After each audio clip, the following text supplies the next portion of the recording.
আমার মাম্মার মুন্ডন। সবাই এনজয় করো।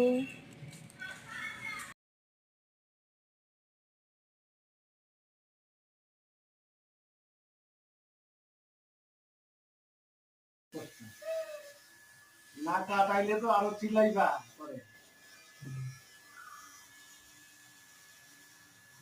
বাচ্চা তো একটু চিৎকার মারে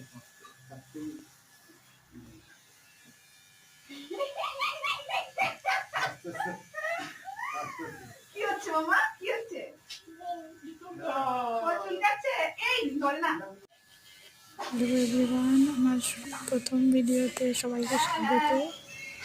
আমার মাম্মামের মুন্ডন হচ্ছে, ওর জন্মের চুল করানো হচ্ছে। ওর এখন 21 মাস বয়স, তাই আমরা চুলটা কাটিয়ে দিলাম। এই মেমোরিজগুলো, চুল থাকা তারপরে কাটা সব মানে আমার কাছে ভীষণই প্রিয়। আচ্ছা হয়ে যাবে, হয়ে যাবে। হ্যাঁ হ্যাঁ।